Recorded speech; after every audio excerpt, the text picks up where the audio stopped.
오늘 하나님의 말씀은 시편 55편 22절로 23절, 시편 55편의 마지막 단락입니다.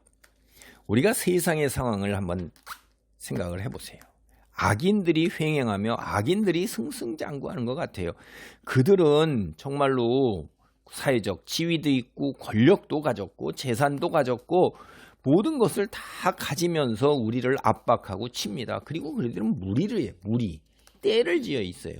나는 홀로 있는 것 같고 정말로 진실, 진리를 따르고 바르게 하나님 두려워하면서 하나님 말씀을 기준으로 해야 살아가는 사람은 눈을 씻고 봐도 찾아보기가 그렇게 쉽지가 않아요. 그래서 내 편을 들어주는 사람이 없어요. 이런 상황이에요, 이게. 응? 그런데 가장 가까운 종교생활, 교회 공동체, 이스라엘 공동체 안에서 중마고우로 어릴 때부터 자라났던 친구들이 떼거리로 나를 다 죽이고 내 거를 다 차지하려고 들면서 갈갈이 나의 삶을 찢어놓으면서 그들이 온갖 비방, 중상, 모략, 괴계의 압박으로 다 다가와서 내가 어찌할 수가 없어요, 세상 속에서. 이런 상황에서 우리가 뭘 할 수 있겠어요? 아무것도 없어요. 하나님께 나아가 하나님만 붙들고 늘어지는 거예요. 만약에 내가 힘이 더 세다면 내가 그들을 가만두겠어요? 내가 사회적 지위나 권력을 이용해서 돈을 가지고 이용해서 그들의 거짓과 기계를 다 허사가 되도록 만드는데 현실은 그렇지가 않은 거예요. 나는 그들보다 할 수 있는 게 아무것도 없는 거예요. 그러니까 어떡하겠어요? 한 가지 외에는 길이 없는 거예요.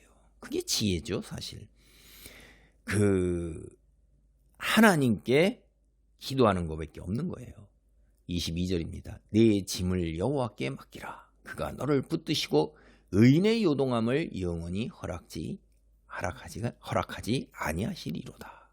그러니까 이제 원수로 보난 옛 친구들이 나를 공격해오고 핍박하고 압박해오고 그 엄청난 스트레스로 나의 삶을 갈기갈기 찢어놓을 때 내가 그걸 감당하기가 어려운 거예요. 너무나도 무거운 거예요. 양쪽 어깨에 내 머리를 내리눌러서 내 목뼈가 부러질 것 같은 거예요. 그 짐을 질 수가 없는 겁니다. 그걸 감당해서 내가 나가려고 그럴 때 나는 숨도 못 쉬고 그냥 죽는다 이 말이에요. 짓눌려서. 그래서 무거워서 도저히 질 수 없는 짐, 이거 어떻게 해요? 여호와께 맡기는 거예요. 우리 이런 상황에서 그냥 하나님께 맡기고 나가는 겁니다. 그래서 337장이나 369장 새로 바뀐 찬송에서 그런 거죠. 그리고 예수님이 뭐라고 그러셨어요? 수고하고 무거운 짐진 자들아 다 내게로 오라. 내가 너희를 자유케 하리라. 편히 쉬게 하리라. 이렇게 말씀하셨잖아요. 하나님께 나아가는 거예요. 왜 그렇게 돼요? 내가 하나님의 자녀 되고 백성 됐잖아요. 우리의 관계예요, 관계. 응? 이 관계가 중요한 거예요. 창조주 하나님이 내 아버지라 이 말이에요. 나는 그의 자녀예요. 그의 백성의 이런 관계, 언약 관계 속에서 주님이 내 짐을 맡아준다 이 말이에요. 내 짐을 맡겨라 이렇게 얘기를 하시잖아요. 그렇죠? 그래서 하나님, 언약을 강조하는 하나님의 이름이 뭐냐면 여호와예요. 여호와. 이스라엘의 하나님 여호와 할 때 그 하나님이 십계명에서 나는 너를 종되었던 애굽 땅에서 구하여 낸 내 하나님 여호와니라. 내 하나님 여호와니라. 너는 내 백성이요 내 자녀니라. 이런 언약 관계 속에서 우리가 십계명을 지켜나가는 거고, 그럴 때 떡반죽 그릇이 나와도 들어가도 복을 받고 내 앞길이 형통하며 내 자손이 잘 되리라 하는 게 이게. 그리고 내가 구원을 얻으리라 이렇게 되는 거죠. 그래서 여호와 하나님이란 이름을 여기서 쓰는 겁니다. 언약 관계에서 내 신분이 하나님의 자녀요 백성이라는 거예요. 그리고 우리가 때로 넘어집니다. 왜 안 넘어져요? 세상 속에서 믿음이 요동을 치고 때로는 정말 하나님이 계시기는 한 건가? 죽은 다음에 천국과 지옥이 있기는 한 것인가? 라는 생각이 들 수도 있어요. 살다 보면 정말 하나님이 나를 도우시고 계시는 건가? 내 기도에 응답하시고 계시는 건가?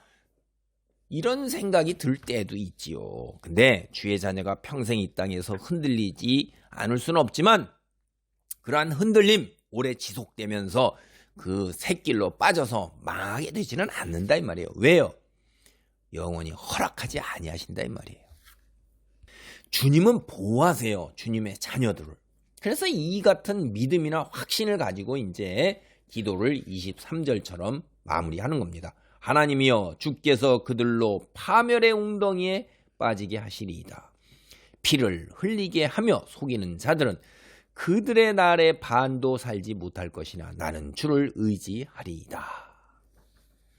자, 이게 이제 사실은 시 53편에 다 보면은 지금 내용 앞서서 다 했던 내용을 여기에서 다시 확인을 하는 거예요. 첫째, 하나님은 악인들이 의인들을 잡으려고 파놓은 파멸의 웅덩이에 스스로 빠지게 하실 것이라는 거예요. 하나님이 뭐라고 그러세요? 우리가 성경을 보면 행한 그대로 갚아주시는 하나님. 이는 이, 눈에는 눈. 그 이상은 아니세요. 이것도 하나님의 엄청난 자비라고 제가 말씀드렸어요. 그 이상으로 보복하고 되갚지 말아라 하는 그 한계를 정한 거라는 거예요. 눈에는 눈, 이에는 이, 그렇게 반드시 하라 이런 얘기가 아니라 이 말이에요. 그러니까 남을 잡으려고 파멸의 웅덩이, 유혹, 시련, 고통, 고난을 해놨어. 그러면 그거 자기한테 그대로 돌아간다는 거예요. 하나님께서 꼭 그렇게 하신다 하기 때문에 이걸 강조하고 있는 거예요. 원수들이 자기 끼에 넘어가게 하실 것이다 이런 말입니다. 두 번째는 남의 피를 흘리고 속이는 자들, 지에게 정해진 날수의 반 정도 짧은 날을 산다는 비유죠. 응? 오래 살면서 뭐 엄청나게 이루어 가지고서 배 두드리면서 자기 자손들에게까지 물려가면서 떵떵거릴 것 같지만은 하나님께서 이튿날 아침에 불러가신다 이 말이에요. 부자를 보세요. 신약 성경에서 내가 잘 먹고 잘 살리라 해가지고선 창고를 져놓고 혼자 제 배만 부부리면서 뚱 하니 하고선 둥둥 하고 배를 두들겼더니만 하나도 못 누리고 아침에 싹 불러가시잖아요. 쌓는 자가 따로 있고 누리는 자가 따로 있는 거예요. 그러니까 쌓지를 말고 어떻게 했어요? 누려야 되고 풀어야 되는 거예요. 멍청하니 쌓아가지고선 엉뚱한 사람이 다 누리면서 엉뚱한 사람이 펑펑 다 쓰고 마는 거라는 말이에요. 자기는 쌓느라고 고생만 죄송해요. 직사게 하다가 하는 겁니다. 이게 인간이 그렇게 어리석은 거예요. 제발 그렇게 하면 안 되는 거예요. 그래서 어쨌든 자기만 오래 살겠다고 나쁜 짓을 방법을 안 가리키면서 친한 친구까지 배신을 갖다가 했는데 뒤통수를 때렸는데 정작 창조주 하나님께서는 그 악한 자들의 수명을 의인들의 수명보다 훨씬 짧게 하실 거라는 거예요. 여러분. 그리고 셋째, 그러나면 나는 현실이 바뀐 게 없지만 나는 영적인 관점에서 하나님께서 분명히 다 이렇게 하신다는 걸 믿고 확신하기 때문에 오로지 주님만, 하나님만 의지하며 살 것이라는 거예요. 주님을 바라보는 사람, 세상이 요동치고 변화하고 변화무쌍하고 시련과 고통이 있고 아픔이 있는 거, 이거 잠깐이라는 거예요. 요동치는 거 잠시예요. 악인들의 공격도 곧 사라지고 멈출 거라는 거예요. 하나님이 이런 상황을 오랫동안 그대로 방치하시면서 보고만 계시지는 않을 것이기 때문에 그래요. 현실에서 도피하고 싶을 정도로 어렵고 고통스럽고 괴로운 상황이에요. 응? 현실을 벗어나고 싶은 상황인데 이제 그렇게 하나님께 기도를 했는데 마음이 정리되고 달아지면서 하나님께서 그 상황을 다스리시면서 모든 것이 다 제자리를 찾고 정상으로 오면서 나에게 평안과 기쁨과 축복과 형통함이 올 것이라는 믿음과 확신으로 마무리되고 있습니다. 우리가 바로 이런 사람, 이런 기도, 이런 속에서 우리의 믿음과 신앙이 정리되고 확인돼야 되는 것입니다. 주님 안에 거하는 우리들 모두 이런 확고한 믿음과 확신으로 세상을 이겨나갈 수 있는 것입니다. 기도합니다.